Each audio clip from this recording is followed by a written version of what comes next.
Hi, I'm Gwen Mason, the American Association of Family and Consumer Sciences Director of Communication.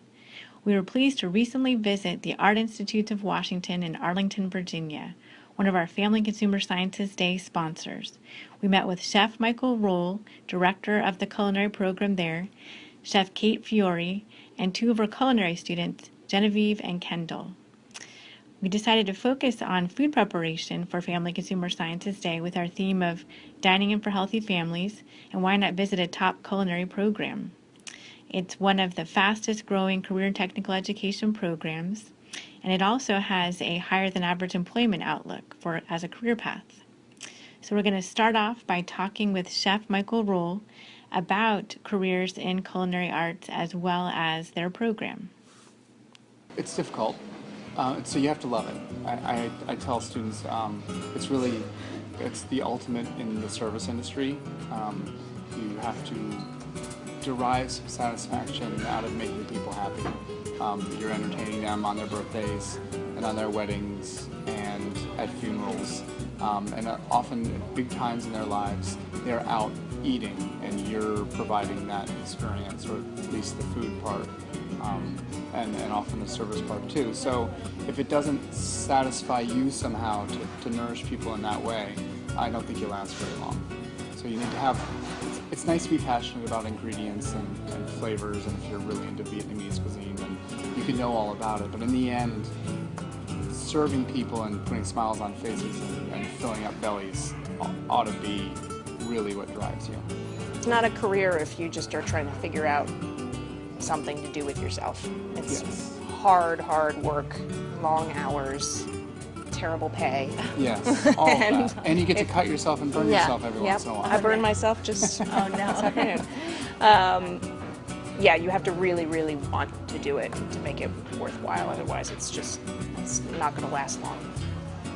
I knew I didn't want to have just a regular office job. In high school they prepare you to have an office job where you're going in somewhere and just sitting down, the regular 9 to 5, and I just knew that was not meant for me at all. And like running around, I like being busy. I enjoy just the energy that's in a kitchen. It's just, I don't know, it's a lot of fun to me.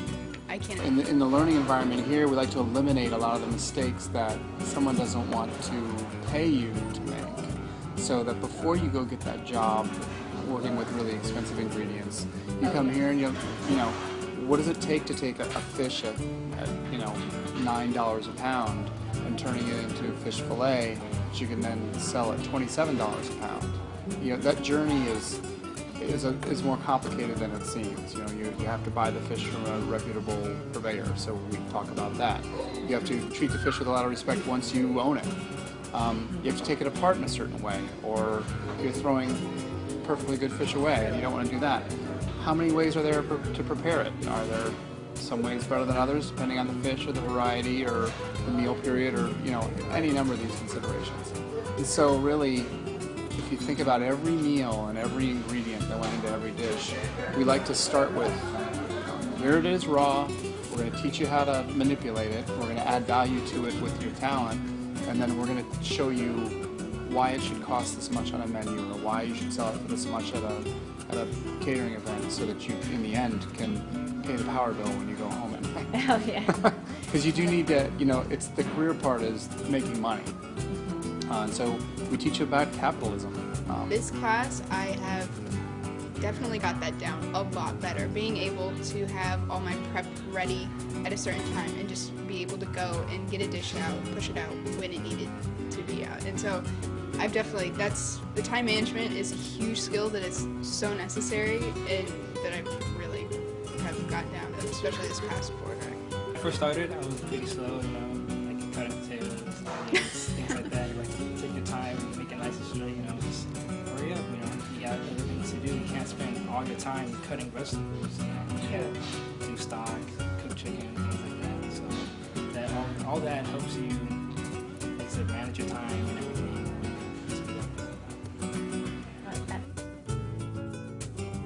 Fall and spring are my favorite times to cook. I love the ingredients in fall.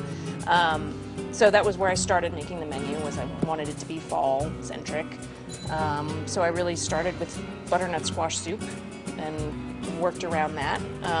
The first entree that I developed was the pappardelle with bolognese. I wanted the the students to be making fresh pasta every day and really getting that technique down. I think that's an amazing technique to walk out of culinary school with, to be able to make great pasta is something that a lot of chefs are happy to have in their kitchen. I wanted to make sure we had, a couple of meat dishes, a vegetarian option in each category. We don't have any specifically vegan dishes, but we have vegetarian dishes that can easily be made vegan. Okay. That's good. And scratch made. And scratch made. Yeah, that was the important thing about creating menus, that they're not opening up bags of something and boiling them up. Everything is made start to finish by the students. When I first came to school, that's what I had the mindset of, was owning my own restaurant. And now just taking a lot of management classes and just coming to the realization it's so much work, it's so difficult. It's something that I would love to do, but it's just the time and the biggest part, the money that goes into building a restaurant and starting it just completely from scratch it's crazy. And I mean, it all depends on your area. The DC can be a hard place to open up a restaurant.